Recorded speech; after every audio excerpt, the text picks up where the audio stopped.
Hello, hi, నమస్తే, అస్సలాముఅలైకుం. నేనిలా ఉన్నాను. మరి మీరెలా ఉన్నారు? ఒకప్పుడు ఆ ఇల్లు ఆమె నవ్వులతో నిండిపోయేది. ఆమె అడుగుల చప్పుడే ఆ ఇంటి సంగీతం. అందరి అవసరాలు గుర్తుపెట్టుకునే ఆమెను ఎవరూ ప్రత్యేకంగా గుర్తుపెట్టుకోవాల్సిన అవసరం రాలేదు.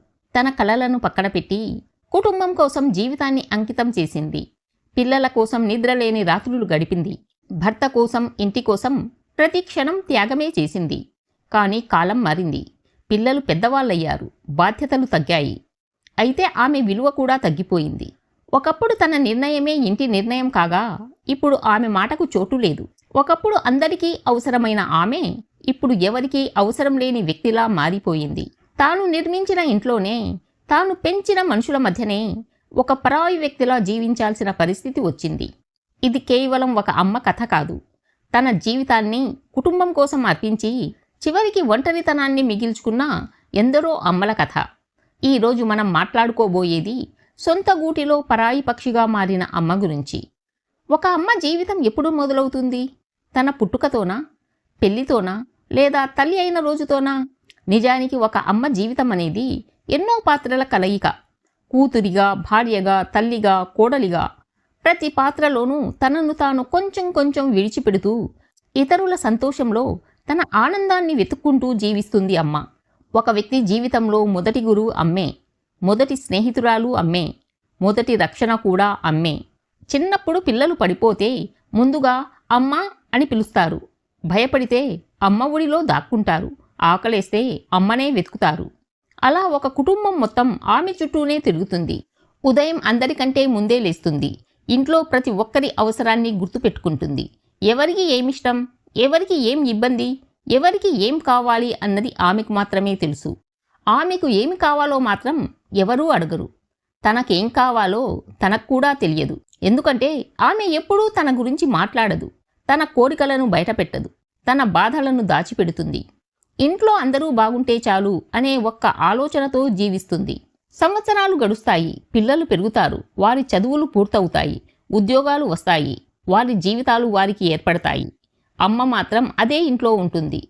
కానీ ఆమె చుట్టూ ఉన్న ప్రపంచం మారిపోతుంది. ఒకప్పుడు పిల్లలు స్కూల్ నుంచి వచ్చి గంటల తరబడి అమ్మతో మాట్లాడేవారు. ఇప్పుడు ఫోన్లతో మాట్లాడుతున్నారు. ఒకప్పుడు ఏ నిర్ణయం తీసుకోవాలన్నా అమ్మ అభిప్రాయం అడిగేవారు. ఇప్పుడు నిర్ణయాలు తీసుకున్న తర్వాత చెబుతున్నారు. ఒకప్పుడు ఆమె వండిన భోజనం కోసం ఎదురు చూసేవారు. ఇప్పుడు ఆహారం కంటే సమయం ముఖ్యమైపోయింది. ఇది ఎవరి తప్పు కాదు. కాలం మారింది. జీవనశైలి మారింది. ప్రాధాన్యతలు మారాయి. కానీ ఈ మార్పుల మధ్య ఒక విషయం నెమ్మదిగా జరుగుతుంది. అది అమ్మ ఒంటరిగా మారడం. ఇంట్లో మనుషులు ఉన్నా మాట్లాడే వాళ్ళు తగ్గిపోతారు. ఆమె చెప్పాలనుకునే విషయాలు ఉంటాయి. పంచుకోవాలనుకునే జ్ఞాపకాలు ఉంటాయి.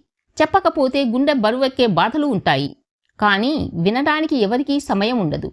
ఒకప్పుడు అందరూ ఆమె చుట్టూ కూర్చొని భోజనం చేసేవారు. ఇప్పుడు ఒక్కొక్కరి సమయం ఒక్కోలా ఉంటుంది. ఒకప్పుడు ఇంటి మధ్యలో ఉన్న వ్యక్తి ఇప్పుడు ఇంటి మూలలో కూర్చునే వ్యక్తిగా మారిపోతుంది. ఇక్కడే ఒక అమ్మ మనసులో ఒక ప్రశ్న పుడుతుంది. నేను నిజంగానే ఈ ఇంటికి చెందిన వ్యక్తినా అని. ఆ ప్రశ్న బయటకు రాదు. ఎందుకంటే ఆమె ఎవరినీ బాధ పెట్టాలనుకోదు. కానీ ఆ ప్రశ్న ప్రతిరోజు ఆమె మనసును గుచ్చుతూనే ఉంటుంది. తాను ప్రేమించిన వాళ్ల మధ్య ఉన్నా తాను ఒంటరిగా ఉన్నాననే భావన వెంటాడుతుంది. ఇది చాలా బాధాకరమైన అనుభూతి. ఎందుకంటే పరాయి వాళ్ల మధ్యలో ఒంటరితనం కంటే సొంత వాళ్ల మధ్య ఒంటరితనం ఎక్కువగా బాధిస్తుంది. అక్కడి నుంచే ఒక అమ్మ నెమ్మదిగా సొంత గూటిలో పరాయి పక్షిగా మారడం మొదలవుతుంది. ఒక వ్యక్తి జీవితంలో అత్యంత విచిత్రమైన విషయం ఏమిటంటే ఎప్పుడూ మనతో ఉండే వారి విలువను మనం చాలా ఆలస్యంగా గుర్తిస్తాం. అమ్మ విషయంలో ఇది మరింత నిజం. ఎందుకంటే ఆమె చేసే ప్రతి పని మనకు సహజంగానే కనిపిస్తుంది. ఉదయం లేస్తే అల్పాహారం సిద్ధంగా ఉంటుంది. బట్టలు శుభ్రంగా ఉంటాయి. ఇల్లు క్రమంగా ఉంటుంది. మనకు అవసరమైనవి మన ముందే ఉంటాయి. ఇవన్నీ ఎలా జరుగుతున్నాయో మనం పెద్దగా ఆలోచించాం. ఎందుకంటే అవి ఎప్పటి నుంచో అలాగే జరుగుతూ ఉన్నాయి. కానీ ఒకసారి ఆగి ఆలోచించండి. ఈ పనుల వెనక ఎన్నో గంటల శ్రమ ఉంది. ఎన్నో త్యాగాలు ఉన్నాయి. ఎన్నో నిద్రలేని రాత్రులు ఉన్నాయి. అయినా వాటికి చప్పట్లు ఉండవు. ప్రశంసలు ఉండవు. గుర్తింపు కూడా ఉండదు. ఎందుకంటే అమ్మ చేసే పనిని బాధ్యతగా చూస్తారు, త్యాగంగా కాదు. ఒక వ్యక్తి బయట ఉద్యోగం చేస్తే అతని కష్టాన్ని అందరూ గుర్తిస్తారు. కానీ ఒక అమ్మ ఇంటి కోసం రోజంతా శ్రమిస్తే దాన్ని సాధారణ విషయంగా తీసుకుంటారు. అక్కడే ఆమె చేసిన త్యాగాల విలువ నెమ్మదిగా కనిపించకుండా పోతుంది. సంవత్సరాల తరబడి ఆమె తన కోరికలను వదులుకుంటుంది. తనకు నచ్చిన దుస్తులను కొనకుండా పిల్లలకు కావలసినవి కొంటుంది. తన ఆరోగ్యం గురించి పట్టించుకోకుండా కుటుంబ అవసరాల గురించి ఆలోచిస్తుంది. తన కలలను పక్కన పెట్టి ఇతరుల కలలను నిజం చెయ్యడానికి కష్టపడుతుంది. కానీ జీవితంలో ఒక దశకు వచ్చాక ఆ త్యాగాలను ఎవరూ గుర్తుపెట్టుకోరు. ఎందుకంటే చాలామంది ఫలితాన్ని మాత్రమే చూస్తారు, ప్రయాణాన్ని కాదు. పిల్లలు మంచి స్థితిలో ఉంటే అది సహజంగా జరిగిందని అనుకుంటారు. కానీ ఆ విజయాల వెనక ఎన్నో సంవత్సరాలుగా తన సంతోషాన్ని త్యాగం చేసిన ఒక అమ్మ ఉందని మర్చిపోతారు. ఇంకో బాధాకరమైన విషయం ఏమిటంటే కొన్నిసార్లు అమ్మ ప్రేమను కూడా అలవాటుగా తీసుకుంటారు. ఆమె ఎప్పుడూ మనకు అండగా ఉంటుందని, ఎప్పుడూ క్షమిస్తుందని, ఎప్పుడూ మన కోసమే ఎదురు చూస్తుందని భావిస్తారు. అందుకే ఆమె మనసును గాయపరిచే మాటలు కూడా చాలా సులభంగా చెప్పేస్తారు. నీకేం తెలుసు, ఇది మా కాలం, నువ్వు అర్థం చేసుకోలేవు. ఈ మాటలు చెప్పేవారికి అవి చిన్న మాటలే కావచ్చు, కానీ ఒక అమ్మ గుండెలో అవి లోతైన గాయాలుగా మిగిలిపోతాయి. ఎందుకంటే ఒకప్పుడు అదే వ్యక్తి మొదటి అడుగు వేసినప్పుడు ఆమె చెయ్యి పట్టుకుంది. మొదటి మాట మాట్లాడినప్పుడు ఆమెనే వింది. మొదటి విజయానికి ఆమెనే ఆనందించింది. అలాంటి వ్యక్తి నుంచి తన విలువను తగ్గించే మాటలు వినడం ఎంత బాధగా ఉంటుందో చెప్పలేం. అయినా ఆమె తిరిగి వాదించదు. ఎందుకంటే ప్రేమించే మనుషులతో గెలవడం కంటే వారిని కోల్పోకపోవడమే ఆమెకు ముఖ్యం. అందుకే మౌనంగా ఉంటుంది. ఆ మౌనం బయటకు కనిపించదు. కానీ ఆ మౌనం వెనక నిరాశ ఉంటుంది, బాధ ఉంటుంది, తన అవసరం తగ్గిపోతుందనే భయం ఉంటుంది. అలా చాలా రోజులకి ఆమె కుటుంబంలో ఉన్నప్పటికీ కుటుంబానికి దూరం అవుతున్న అనుభూతిని పొందుతుంది. తాను చేసిన త్యాగాలు కనిపించకపోవడం, తన ప్రేమకు విలువ తగ్గిపోవడం, తన మాటలకు ప్రాధాన్యత లేకపోవడం, ఈ మూడూ కలిసి ఒక అమ్మను నెమ్మదిగా సొంత గూటిలోనే పరాయి పక్షిగా మారుస్తాయి. ఒక అమ్మ ఏడిస్తే అందరికీ తెలుస్తుంది. కానీ ఒక అమ్మ మౌనంగా బాధపడితే ఆ బాధను చాలా కొద్ది మంది మాత్రమే గుర్తించగలరు. ఎందుకంటే ఆమె తన కన్నీళ్లను దాచుకోవడం నేర్చుకుంది. తన బాధను నవ్వు వెనక దాచడం అలవాటు చేసుకుంది. అందుకే చాలాసార్లు ఆమె బాగానే ఉందని అందరూ అనుకుంటారు. కానీ నిజమేమిటంటే ఆమె గుండెల్లో ప్రతిరోజు ఒక నిశ్శబ్ద పోరాటం జరుగుతూనే ఉంటుంది. ఒకప్పుడు ఇంట్లో ప్రతి చిన్న విషయం తనతో పంచుకునేవారు. ఎవరికి ఏ సమస్య వచ్చినా ముందుగా తన దగ్గరకే వచ్చేవారు. ఇప్పుడు ఆ విషయాలు తనకు చివర్లో తెలుస్తున్నాయి. నిర్ణయాలు తీసుకున్న తర్వాత మాత్రమే చెబుతున్నారు. ఇది చూసి ఆమె బాధపడుతుంది. నిర్ణయాన్ని మార్చాలని కాదు, తనను కూడా ఆ కుటుంబంలో ఒక భాగంగా గుర్తించాలని మాత్రమే కోరుకుంటుంది. ఎందుకంటే ఒక మనిషికి ప్రేమ ఎంత అవసరమో గౌరవం కూడా అంతే అవసరం. అమ్మకు కూడా అదే కావాలి. తన మాట వినాలి, తన అభిప్రాయానికి విలువ ఇవ్వాలి, తన ఉనికిని గుర్తించాలి. కానీ ఇవి నెమ్మదిగా తగ్గిపోతున్నప్పుడు ఆమె మనసులో ఒక ఖాళీ ఏర్పడుతుంది. ఆ ఖాళీని ఎవ్వరూ చూడలేరు. రాత్రి అందరూ నిద్రపోయాక ఆమె ఒంటరిగా కూర్చొని పాత జ్ఞాపకాలను గుర్తు చేసుకుంటుంది. పిల్లలు చిన్నప్పుడు చేసిన అల్లరిని గుర్తు చేసుకుంటుంది. తన చేతిని పట్టుకుని నడిచిన రోజులను గుర్తు చేసుకుంటుంది. తన కోసం ఎదురు చూసిన క్షణాలను గుర్తు చేసుకుంటుంది. ఆ జ్ఞాపకాలు ఆమెకు ఆనందాన్నిస్తాయి. అదే సమయంలో బాధను కూడా ఇస్తాయి. ఎందుకంటే ఆ రోజులు తిరిగి రావని ఆమెకు తెలుసు. కాలం మారడం సహజమే. పిల్లలు ఎదగడం సహజమే. వారి జీవితాల్లో కొత్త బాధ్యతలు రావడం కూడా సహజమే. అది ఆమెకు అర్థం కాదు అని కాదు, అన్నీ అర్థమవుతాయి. కానీ అర్థమవ్వడం వల్ల బాధ తగ్గిపోదు. అదే ఆమె నిశ్శబ్ద పోరాటం. ఒకవైపు తన పిల్లలు సంతోషంగా ఉండాలని కోరుకుంటుంది. మరోవైపు వారితో గడిపే సమయం తగ్గిపోతుండడం తట్టుకోలేకపోతుంది. ఒకవైపు వారిని స్వేచ్ఛగా ఉండనివ్వాలని అనుకుంటుంది. మరోవైపు వారు తనకు దూరమవుతున్నారనే భయం వెంటాడుతుంది. ఈ రెండు భావాల మధ్య ఆమె ప్రతిరోజూ పోరాడుతూనే ఉంటుంది. అయినా ఎవరి మీద కోపం పెట్టుకోదు, ఎవ్వరినీ తప్పు పట్టదు. ఎందుకంటే ప్రేమించే మనుషులపై ఫిర్యాదు చేయడం ఆమె స్వభావం కాదు. అందుకే తన బాధను తనలోనే దాచుకుంటుంది. కొన్నిసార్లు ఆమెకు మాట్లాడాలనిపిస్తుంది, కానీ వినడానికి సమయం ఎవరికీ లేదనిపిస్తుంది. కొన్నిసార్లు తన మనసులోని మాట చెప్పాలనిపిస్తుంది, కానీ అనవసరంగా బాధపడుతుంది అని అనుకుంటారేమోనని మౌనంగా ఉంటుంది. అలా ఒక్కో మాట గుండెల్లో మిగిలిపోతుంది. ఒక్కో భావన మనసులోనే దాచిపెట్టబడుతుంది. చివరికి ఆమె మాట్లాడడం తగ్గిస్తుంది. తన కోరికలు చెప్పడం మానేస్తుంది. తన బాధను పంచుకోవడం ఆపేస్తుంది. బయటకు చూస్తే ఆమె ప్రశాంతంగా కనిపిస్తుంది, కానీ లోపల మాత్రం తనను తాను కోల్పోతున్న బాధతో జీవిస్తుంది. అదే ఒక అమ్మ మనసులో జరిగే అత్యంత పెద్ద నిశ్శబ్ద పోరాటం. ఎవరినీ కోల్పోకుండా తనను తాను కోల్పోతూ జీవించడం. అలా ఆమె నెమ్మదిగా సొంత గూటిలోనే పరాయి పక్షిగా మారిపోతుంది. చాలామంది ఒక విషయం అనుకుంటారు, అమ్మకు మంచి ఇల్లు ఇస్తే చాలు, డబ్బు ఇస్తే చాలు, అన్ని సౌకర్యాలు కల్పిస్తే చాలు, ఆమె సంతోషంగా ఉంటుంది అని. కానీ నిజానికి అమ్మ మనసు కోరుకునేది ఇవేవీ కాదు. ఆమె జీవితమంతా డబ్బు కోసం కాదు, మనుషుల కోసం గడిచింది. అందుకే ఆమె ఆనందం కూడా వస్తువుల్లో కాదు, బంధాల్లో ఉంటుంది. ఒక అమ్మకు అత్యంత విలువైన బహుమతి ఏమిటో తెలుసా? తన కోసం కేటాయించిన కొద్దిపాటి సమయం. అవును, రోజులో కొన్ని నిమిషాలు అయినా సరే తనతో కూర్చొని మాట్లాడే మనుషులు కావాలి. ఎలా ఉన్నావు? ఆరోగ్యం బాగుందా? ఏమైనా కావాలా అని ప్రేమగా అడిగే ఒక స్వరం కావాలి. ఎందుకంటే జీవితమంతా అందరి గురించి ఆలోచించిన ఆమెను ఒక్కసారి అయినా ఎవరైనా ఆమె గురించి ఆలోచించాలని కోరుకుంటుంది. ఆమెకు పెద్ద పెద్ద మాటలు అవసరం లేదు. తన మాటలను మధ్యలోనే ఆపకుండా వినే ఓపిక ఉంటే చాలు. తన అభిప్రాయాన్ని గౌరవించే మనసులు చాలు. తన ఉనికిని గుర్తించే ప్రేమ చాలు. కొన్నిసార్లు పిల్లలు అనుకుంటారు, మేము సంపాదిస్తున్నాం కదా, అన్ని సౌకర్యాలు ఇస్తున్నాం కదా అని.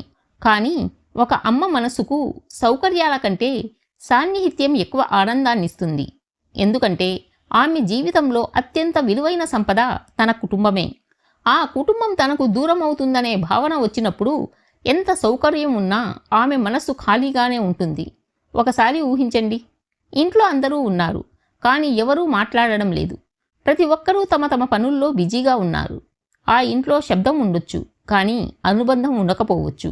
అలాంటి పరిస్థితి ఒక అమ్మకు ఎంత బాధను ఇస్తుందో అనుభవించిన వాళ్ళకే తెలుస్తుంది. ఆమె కోరుకునేది చాలా చిన్న విషయాలే. పుట్టినరోజు గుర్తుపెట్టుకోవడం, అప్పుడప్పుడు ఫోన్ చేయడం, తనతో కలిసి భోజనం చేయడం, తన ఆరోగ్యం గురించి అడగడం, తన మాటలకు విలువ ఇవ్వడం. ఈ చిన్న చిన్న విషయాలే ఆమెకు పెద్ద సంతోషాన్నిస్తాయి. ఎందుకంటే ప్రేమను డబ్బుతో కొలవలేం. ప్రేమను సమయంతో, శ్రద్ధతో, గౌరవంతో మాత్రమే వ్యక్తపరచగలం. మరో ముఖ్యమైన విషయం ఏమిటంటే అమ్మకు అవసరం అనిపించడం చాలా ఇష్టం.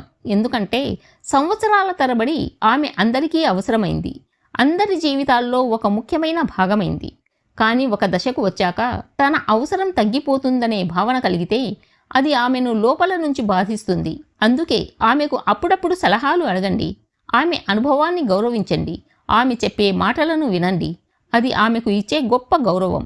ఒక అమ్మ జీవితాంతం కుటుంబానికి ప్రేమను పంచుతుంది. చివరికి ఆమె కోరుకునేది కూడా అదే ప్రేమ. కానీ విచారకరమైన విషయం ఏమిటంటే ఆమె కోరుకునే ప్రేమ చాలా చిన్నది, కానీ దాన్ని ఇవ్వడంలో చాలామంది విఫలమవుతున్నారు. అప్పుడు ఆమెకు ఒక నిజం అర్థమవుతుంది, తాను ఈ ఇంట్లో ఉన్నా తన మనసు మాత్రం ఒంటరిగా ఉందని. అక్కడి నుంచే ఆమె గుండెల్లో ఒక నిశ్శబ్ద బాధ స్థిరపడిపోతుంది. ఆ బాధ పేరు సొంత గూటిలో పరాయి పక్షిగా మారిన అమ్మ. జీవితంలో కొన్ని నష్టాలు ఉన్నాయి. వాటిని భర్తీ చేయడం అసాధ్యం. ఎంత డబ్బు ఉన్నా, ఎంత పేరు ప్రతిష్టలు సంపాదించినా కొన్ని ఖాళీలు ఎప్పటికీ నిండవు. అందులో మొదటి స్థానం అమ్మ స్థానం. విచిత్రమైన విషయం ఏమిటంటే అమ్మ మనతో ఉన్నప్పుడు ఆమె విలువను పూర్తిగా అర్థం చేసుకోము. ఎందుకంటే ఆమె ఎప్పుడూ మనతోనే ఉంటుందని అనుకుంటాము. ఆమె ప్రేమ ఎప్పటికీ అలాగే ఉంటుందని నమ్ముతాము. ఆమె కోసం సమయం కేటాయించడాన్ని రేపటికి వాయిదా వేస్తాము. ఒక ఫోన్ కాల్ చేయడాన్ని, ఒకసారి కూర్చొని మాట్లాడడాన్ని, ఒక ప్రేమపూర్వకమైన మాట చెప్పడాన్ని కూడా తర్వాతకు వదిలేస్తాము. కానీ జీవితం ఎవరి కోసం ఆగదు. కాలం తన దారిలో ముందుకు సాగిపోతుంది. ఒకరోజు ఆమె కుర్చీ ఖాళీగా కనిపించవచ్చు. ఆమె పిలిచే స్వరం వినిపించకపోవచ్చు. ఆమె చేతి వంట వాసన ఇంట్లో ఉండకపోవచ్చు. అప్పుడు మనకు గుర్తొస్తాయి ఆమె ఎన్నిసార్లు మన కోసం ఎదురు చూసిందో, మనతో మాట్లాడాలని ఎన్నిసార్లు కోరుకుందో, మన ఆరోగ్యం కోసం, మన భవిష్యత్తు కోసం, మన సంతోషం కోసం ఎంతగా ఆలోచించిందో. కానీ ఆ సమయంలో ఆ జ్ఞాపకాలు మాత్రమే మిగులుతాయి.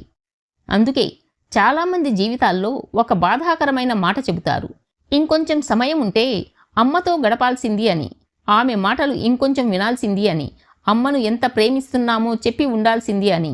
ఈ పశ్చాత్తాపం వచ్చిన తర్వాత ఏదీ మార్చలేము.